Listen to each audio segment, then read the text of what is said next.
Hai, Assalamualaikum warahmatullahi wabarakatuh. Teman-teman gimana kabarnya? Semoga sehat selalu ya, dilancarkan segala urusannya. Gimana nih progres menuju tes CPNS 2024? Semoga makin baik ya progresnya ya. Belajarnya semakin semangat supaya nanti dimudahkan. Oke, seperti biasa kita akan latihan beberapa soal. Ada 10 soal di video kali ini. Dan seperti biasa pula teman-teman nanti boleh menjawab ya. Saya beri waktu 15 detik, teman-teman nanti menjawab. Kemudian nanti kita akan bahas bareng. Di akhir video nanti teman-teman boleh share ya dari 10 soal itu benar berapa. Yuk kita langsung saja dari soal nomor 1. Peran integritas dalam diri seorang ASN sudah seharusnya mencapai kadar integritas yang tinggi karena telah melalui berbagai proses dan tes hingga bisa menjadi ASN. Pondasi nilai yang terpenting dalam integritas salah satunya adalah kejujuran. Dikarenakan seperti yang diungkapkan oleh Bung Hatta, kurang cerdas dapat diperbaiki dengan belajar, kurang pandai dapat dihilangkan dengan pengalaman, tetapi tidak jujur itu sulit diperbaiki. Langkah apa yang bisa menciptakan pondasi kejujuran dalam diri seorang ASN? Ya, silakan 15 detik dimulai dari sekarang.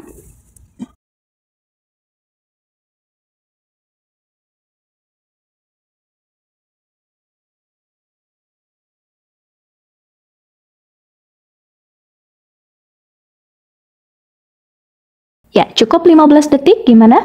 Kurang waktunya? Kalau kurang boleh di-pause dulu videonya, dilanjutkan berpikirnya. Oke, kita bahas bareng ya. Yuk, kita bahas soal nomor 1. Sebenarnya inti dari soal ini adalah langkah apa yang bisa menciptakan pondasi kejujuran dalam diri seorang ASN. Kita bahas satu persatu ya pilihan jawabannya. Yang A, mampu meningkatkan dan mengajak rekan kerja untuk bertindak sesuai nilai, norma, dan etika. Iya, ini jawabannya benar nih. Jawabannya sesuai ya. Apakah menjawab soal? Ya, nanti kita bahas ya bareng-bareng apakah jawaban yang A ini meskipun benar telah menjawab dari permasalahan yang ada di soal. Oke, kita lanjut ke opsi yang B, mampu memastikan seluruh ASN untuk senantiasa jujur dan menjalankan norma. Kita nggak bisa ya untuk memastikan seluruh ASN untuk senantiasa jujur dan menjalankan norma. Ini benar, tetapi tidak menjawab persoalan yang ada di soal atau permasalahan yang ada di soal ya. Oke, yang C, mampu membangun kepercayaan di lingkungan unit saja. Ya, kepercayaan itu tidak di lingkungan unit saja tapi di seluruh unit ya, di seluruh aspek kehidupan ya, di seluruh aspek pekerjaan juga kita harus membangun kepercayaan. Jadi ini tidak ya, tidak benar ya. Kemudian yang D, mampu menunjukkan kelebihan dan keegoisan dalam bekerja, jelas salah ya. Kemudian yang E, mampu bertanggung jawab jika tertangkap melakukan tindakan kecurangan. Kita harus bertanggung jawab meskipun tidak tertangkap ya. Jadi kalau ini opsinya jika tertangkap saja maka tidak tepat. Jadi jawaban yang benar adalah yang A ya. Gimana teman-teman? Jawabannya benar atau salah? Benar ya, saya yakin benar. Oke teman-teman, bagi yang baru bergabung, kalau misalnya bingung video materi-materi yang lainnya atau video-video yang lainnya ada di mana, nanti saya cantumkan playlistnya di kolom deskripsi, boleh diklik ya. Atau teman-teman kalau mau lihat lebih lengkap, boleh diklik profil YouTube ini Rifki Oktaria ya. Kemudian di situ ada menu playlist. Di bagian menu playlist itu lengkap video-videonya, ada TIU, TWK, TKP, dan bahkan video-video yang lainnya seperti tes P3K juga banyak. Teman-teman boleh share ke teman-teman yang lainnya, mungkin ada yang membutuhkan, misalnya teman-teman tes CPNS, kemudian ada teman yang tes P3K dan bidangnya sesuai, boleh di-share ya. Semoga kebermanfaatan ini terus berlanjut, nggak berhenti di kita saja. Oke, kita lanjut ya ke soal nomor 2. Sikap integritas tidak bisa langsung muncul begitu saja dalam diri setiap individu, tetapi memerlukan proses yang panjang dan tenaga yang tidak sedikit. Langkah awal dalam menerapkan integritas bisa dilakukan dengan, ya silakan 15 detik dimulai dari sekarang.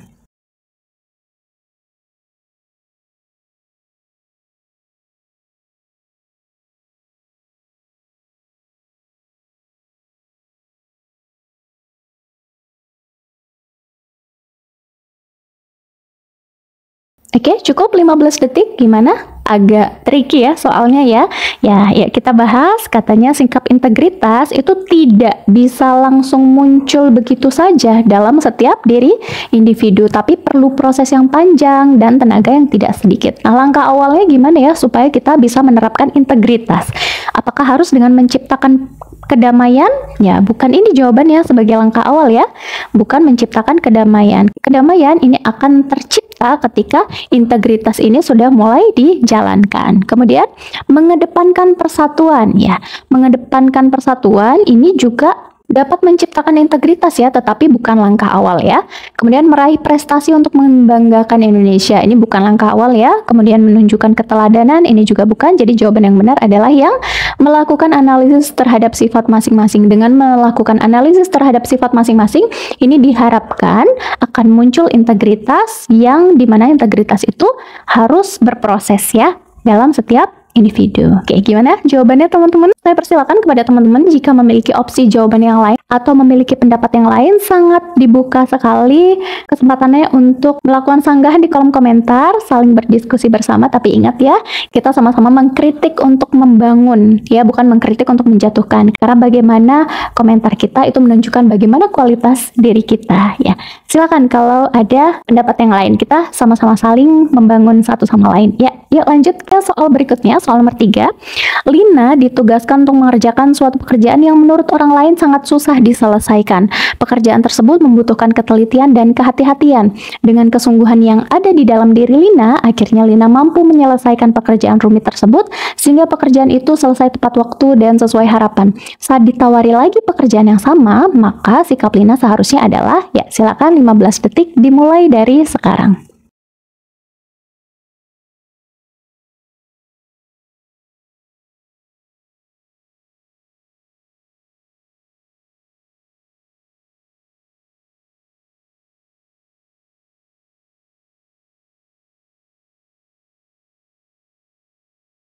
Ya, cukup 15 detik. Gimana? Sudah ketemu jawabannya? Insya Allah sudah ya. Ini soalnya nggak terlalu sulit kok. Yuk, kita bahas bareng-bareng. Lina ini dikasih pekerjaan yang susah.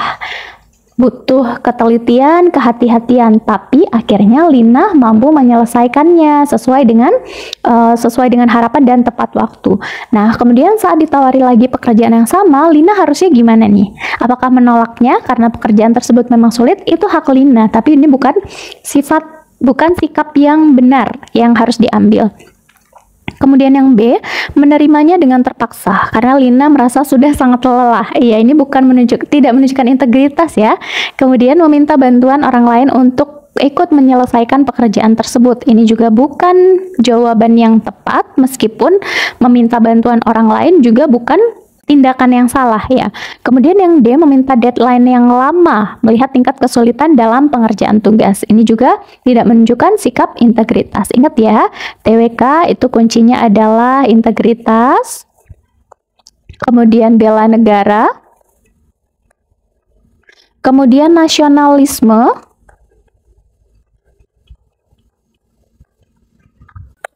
kemudian anti radikalisme. Jadi kuncinya itu aja. Kita mau pilih jawaban yang mana tuh? Ya, gimana? Yuk kita lanjut ya ke soal berikutnya. Soal nomor 4. Rina yang menjadi seorang mahasiswa memiliki akses ke soal ujian yang akan diadakan di universitasnya karena dia memiliki hubungan dengan salah satu asisten dosen.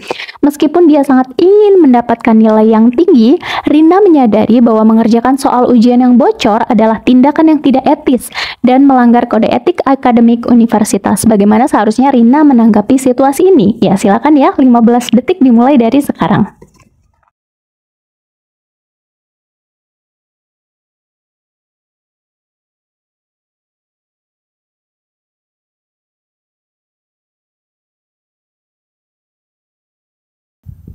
Ya, cukup 15 detik. Ya, soalnya sangat gampang ya. Gimana teman-teman? Sudah ketemu jawabannya? Sudah ya? Yuk, kita bahas satu persatu. Ini ada soal yang bocor. Ini ada soal yang bocor. Rina harusnya gimana? Apakah menggunakan soal ujian yang bocor untuk mendapatkan nilai tinggi tanpa usaha lebih lanjut? Ya, jelas salah ya. Kemudian menolak menggunakan soal ujian yang bocor dan memberitahu dosen tentang kebocoran soal tersebut. Ya, ini adalah tindakan yang benar nih. Kemudian yang C, meminta asisten dosen untuk memberikan jawaban ujian dengan imbalan tertentu. Ya, jelas salah ya. Kemudian yang D, mencari cara lain untuk memperoleh jawaban ujian tanpa melanggar kode etik akademik universitas. Boleh nggak? Ini agak menjebak ya jawabannya. Ingat ya, mencari cara lain untuk memperoleh jawaban ujian itu adalah cara yang salah meskipun tidak melanggar kode etik akademik universitas. Ya, ini tetap jawaban yang salah ya. Ini adalah cara yang tidak dibenarkan karena bagaimanapun kita tidak berhak untuk memperoleh jawaban ujian kecuali dengan usaha sendiri ya. Kemudian yang E, memilih untuk mengabaikan soal ujian yang bocor dan fokus belajar pada diri sendiri untuk menghadapi ujian. Ya, ini jawaban yang benar. Nah, di sini ada dua opsi jawaban ya, yang benar ya, yang E dan yang B. Tapi kita pilih yang mana nih yang paling relevan dengan soal, yang paling menjawab soal ya. Katanya soal ujiannya itu udah bocor. Nah, kalau soal ujiannya udah bocor, apakah kita harus mengabaikan? Kalau di sini tidak ada opsi jawaban yang bocor, maksudnya adalah Rina bisa tahu jawaban ujian karena dia ada hubungan dengan salah satu asisten dosen. Artinya soal ujian belum bocor. Tapi kalau soal ujian bocor berarti soal ujian itu telah menyebar dan Rina bisa dapat soal ujian itu, bisa dapat jawaban ujian itu juga gitu ya. Karena punya akses dengan salah satu asisten dosen ya. Jadi soalnya sudah bocor tapi jawabannya belum. Nah, Rina itu bisa dapat jawabannya atas soal yang bocor tadi. Nah, harusnya gimana? Mungkin kalau kita lihat sekilas kita akan fokus kepada ini ya. Kita nggak peduli nih dengan orang lain, kita fokus sama diri sendiri dulu. Tapi ingat, soalnya sudah bocor. Jadi kita nggak boleh cuma mengabaikan soal yang bocor. Karena teman-teman yang lain sudah dapat akses untuk soal yang bocor. Hanya saja jawabannya belum, karena jawabannya masih di asisten dosen. Dan Rina itu bisa dapat akses untuk mendapatkan jawaban yang benar. Nah, maka dari soal nomor 4, kita harus selain menolak, kita juga harus memberitahu dosen tentang kebocoran soal tersebut. Gimana? Idealis ya jawabannya ya, tapi itulah yang diinginkan dari sikap integritas. Kita harus idealis. Kalau ada soal yang bocor, ya kita harus beritahu tentang kebocoran soal tersebut. Gitu ya, jawabannya yang B. Soal nomor 5. Sebagai pemimpin kelompok, Pak Rizky selalu mengedepankan kepentingan kelompoknya dibanding kepentingan dirinya sendiri. Sebagai contoh, saat ada anggota kelompoknya yang merasa kesulitan dalam mengumpulkan data dalam pemberkasan honorer guru, Pak Rizky tidak segan untuk membantu anggota tersebut dan memberitahu hal-hal yang kurang dipahami sehingga anggota tersebut merasa sangat terbantu. Dari perilaku Pak Rizky tersebut, hal positif apakah yang bisa diambil? Ya, silakan 15 detik dimulai dari sekarang.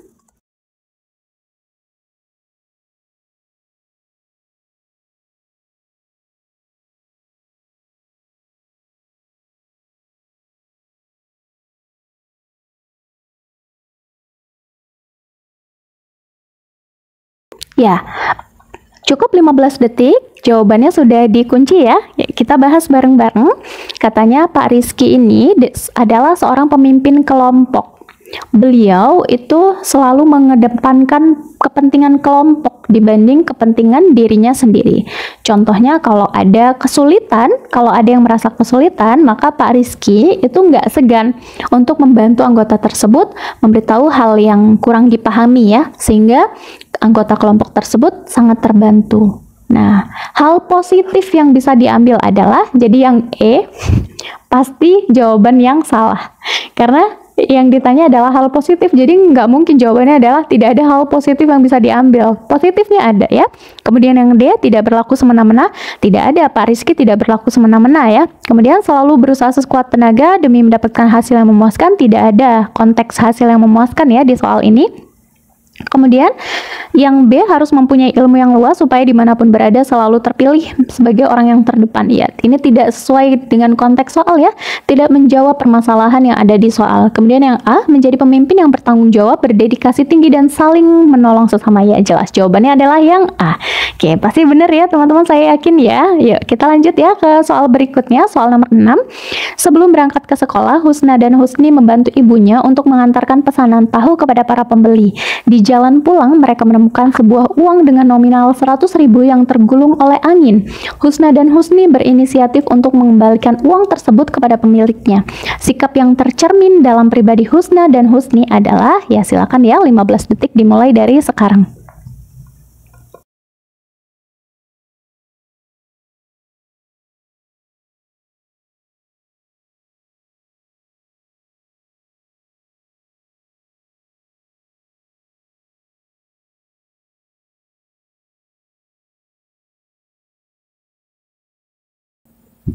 Ya, sudah cukup 15 detik.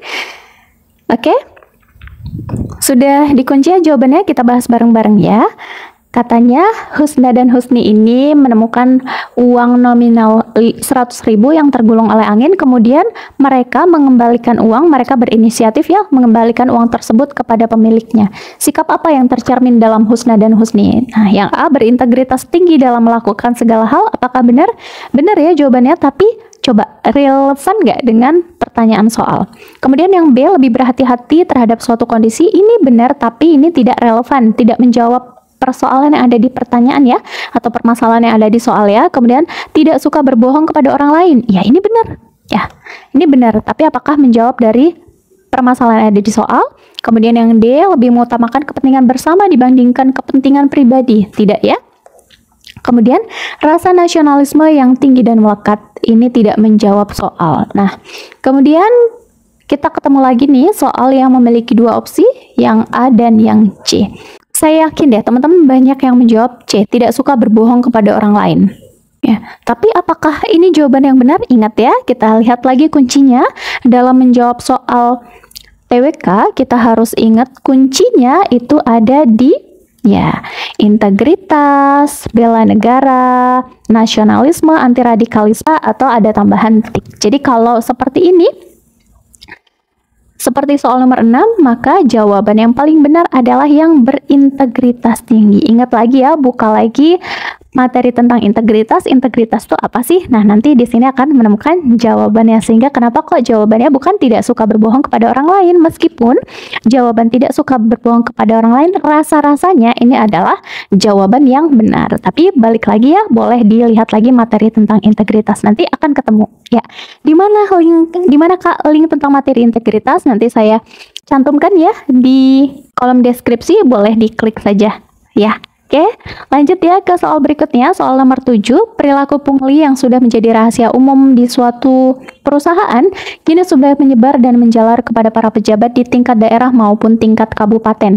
Bahkan tidak sedikit perilaku pungli tersebut secara tidak sadar sering dilakukan oleh orang tua terhadap anaknya, di mana sejumlah orang tua memaksakan kehendak kepada anaknya supaya mereka bekerja keras di jalanan dengan mengemis kepada para pengguna jalan.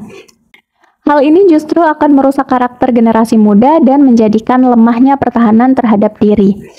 KPAI atau Komisi Perlindungan Anak Indonesia akan segera mengusut dan menyelesaikan masalah pungli ini dengan cara, ya silakan ya 15 detik dimulai dari sekarang.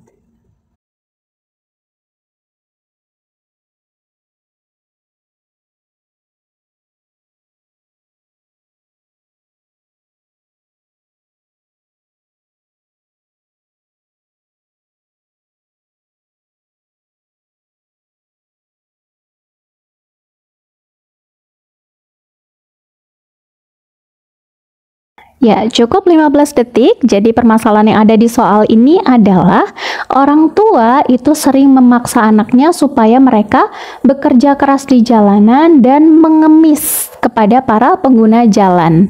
Nah, ini akan merusak karakter generasi muda dan lemahnya pertahanan diri. Apa yang harus dilakukan KPAI atau Komisi Perlindungan Anak Indonesia? Apakah harus mengadopsi anak-anak yang kurang perhatian dari orang tua dan ditempatkan di panti asuhan? Ingat ya, panti asuhan mereka masih punya orang tua. Jadi jawaban ini bukan jawaban yang tepat. Ya.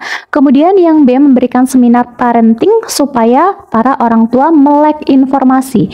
Ini benar, tapi apakah ini langkah yang tepat? Nanti kita lihat opsi yang lain ya. Yang C, menegur dan mengamankan anak-anak yang masih terlihat mengamen di jalanan. Ya, ini jelas bukan ya, karena permasalahan di sini adalah permasalahan orang tua. Orang tuanya yang harusnya ditegur, bukan anak-anaknya. Kemudian yang D, memberikan bantuan kepada keluarga yang kurang mampu. Ini benar tetapi tidak solutif. Memberikan bantuan itu tidak menjadikan mereka tidak mengeksploitasi anak-anak. Kemudian yang E, memberikan sejumlah uang kepada orang tua tersebut. Ya, ini juga jelas bukan tindakan yang tepat. Ya, jadi tindakan yang tepat itu adalah yang B. Sebenarnya ini bukan tindakan yang paling tepat ya, tapi di antara semua opsi yang jawaban yang B itu adalah tindakan yang paling relevan ya. Yuk kita lanjut ya ke soal nomor 8. Gimana teman-teman? Jawabannya berbeda, boleh menyanggah ya di kolom komentar, tetapi ingat dengan kalimat yang saling membangun ya satu sama lain. Nanti Boleh diskusi ya di kolom komentar. Oke, kita lanjut ya ke soal berikutnya. Soal nomor 8, ujian kenaikan kelas akan dilaksanakan seluruh siswa SMA pada hari Senin mendatang. Mendengar kisi-kisi yang disampaikan oleh guru ternyata membuat para siswa merasa kebingungan.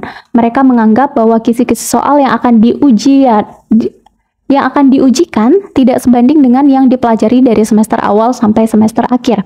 Setelah kisi-kisi soal tersebut diberikan, para siswa mempunyai rencana, yaitu akan menyalin jawaban yang ada di internet sebelum ujian dimulai agar bisa melaksanakan ujian dengan hasil yang memuaskan.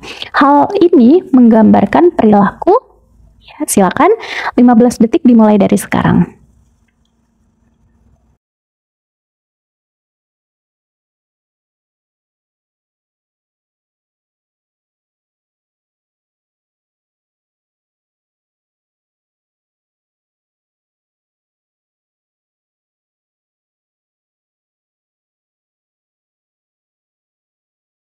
Cukup 15 detik. Gimana jawabannya teman-teman? Ya, katanya anak SMA ini merasa bingung sebenarnya karena kisi-kisi soal itu tidak sebanding ya dengan yang dipelajari. Nah, ketika gurunya memberikan kisi-kisi soal, siswa itu punya rencana mau menyalin jawaban yang ada di internet sebelum ujian supaya bisa melaksanakan ujian dengan hasil yang memuaskan. Nah, apakah ini benar atau salah, teman-teman? Tentu ini bukan tindakan yang benar ya. Nah, dari soal ini, sebenarnya hal tersebut menunjukkan sikap yang apa? Apakah tidak peduli terhadap lingkungan sekitar? Tidak ya. Kemudian tidak menghargai kerja para guru yang mengajar dengan ikhlas? Ini juga tidak menjawab pertanyaan yang ada di soal ya.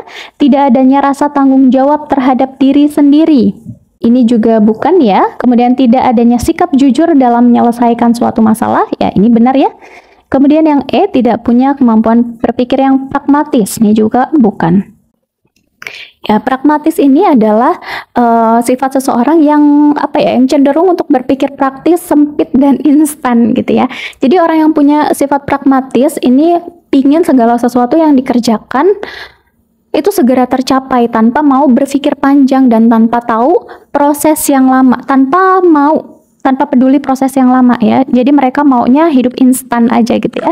Jadi jelas yang E ini adalah jawaban yang tidak tepat. Jadi jawaban yang benar apa ya? Yang D. Tidak adanya sikap jujur dalam menyelesaikan suatu masalah. Oke, lanjut ya ke soal berikutnya, soal nomor 9. Saat makan bersama di kantin sekolah, temanmu Fandi meninggalkan meja makan tanpa membersihkan sisa makanannya. Apa yang akan kamu lakukan? Ya, silakan 15 detik dimulai dari sekarang.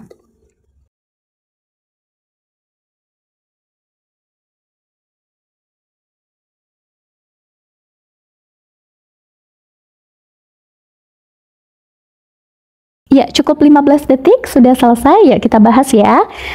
Jadi Fandi ini meninggalkan meja makan tanpa membersihkan sisa makanannya. Ini apa yang harus dilakukan? Apakah membersihkan meja dan sisa makanan Fandi sebelum meninggalkan tempat? Ini langkah yang benar sebenarnya. Tapi apakah ini langkah yang paling benar? Kita lihat ya opsi yang lain. Kemudian yang B mencela Fandi. Yang B mencela Fandi di depan teman-teman lainnya agar dia merasa malu. Jelas ini bukan langkah yang tepat. Yang C membiarkan meja kotor karena itu bukan tanggung jawabmu. Ya, ini bukan langkah yang tepat. Kemudian yang D menasehati Fandi agar lebih bertanggung jawab terhadap kebersihan. Ini benar. Ya, tetapi apakah menjawab dari soal? Kita lihat ya, yang E ikut meninggalkan meja tanpa membersihkan sisa makanan untuk menunjukkan solidaritas. Jelas ini bukan jawaban yang benar. Nah, jawaban yang benar apa? Yang membersihkan meja dan sisa makanan Fandi sebelum meninggalkan tempat atau menasihati Fandi agar lebih bertanggung jawab terhadap kebersihan. Nah, oke teman-teman, kalau misalnya ketemu soal yang seperti ini, dilema nih antara yang A atau yang D, maka yang harus kita lakukan pertama kali itu adalah menasehatinya dulu, bukan langsung membersihkan meja ya. Karena meskipun ini adalah contoh yang baik, tetapi kita harus memberikan nasihat dulu kepada orang yang kurang bertanggung jawab supaya lebih bertanggung jawab ya terhadap dirinya sendiri gitu ya. Jadi untuk soal nomor 9 itu adalah jawaban yang D yang paling tepat. Menasehati dulu baru memberikan contoh ya. Kita memberikan contoh bukan dengan membersihkan meja dan sisa makanan Fandi, tetapi membersihkan meja dan makanan kita sendiri supaya Fandi mencontoh perilaku kita. Tetapi hal yang harus dilakukan kepada Fandi itu adalah menasehati supaya lebih bertanggung jawab terhadap diri kita sendiri. Oke, kita lanjut ya ke soal berikutnya, soal nomor 10.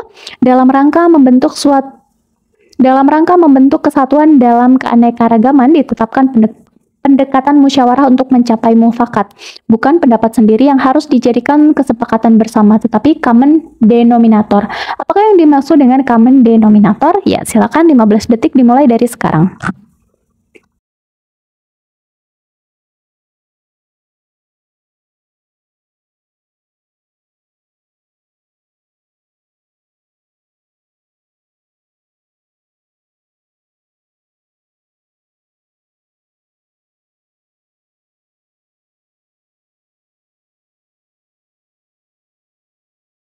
Oke, cukup 15 detik. Gimana jawabannya? Sudah ditemukan? Ya. Jadi common denominator itu adalah kita cari prinsip yang sama atau yang paling bersifat umum berdasarkan kesepakatan bersama ya. Jadi prinsip ini itu bersifat umum dan tidak bersifat eksklusif dan kepentingan kelompok ya. Jadi sifatnya adalah kepentingan bersama gitu. Jadi common denominator sesuai dengan penjabaran tersebut yang paling mirip apa? Apakah jelas kalau individu, kepentingan individu jelas bukan ya. Kemudian kepentingan kelompok tertentu juga bukan ya. Kesepakatan kelompok tertentu juga bukan, keputusan pimpinan juga bukan. Jadi berdasarkan kesepakatan bersama atau kepentingan bersama ya. Ya, itu 10 soal sudah kita bahas tentang integritas. Teman-teman boleh komen ya di kolom komentar benar berapa dari 10 soal itu. Kita sampai jumpa lagi di video berikutnya. Jangan lupa ya. Terima kasih, semoga lancar selalu, dimudahkan sampai lulus nanti. Amin. Terima kasih. Assalamualaikum warahmatullahi wabarakatuh.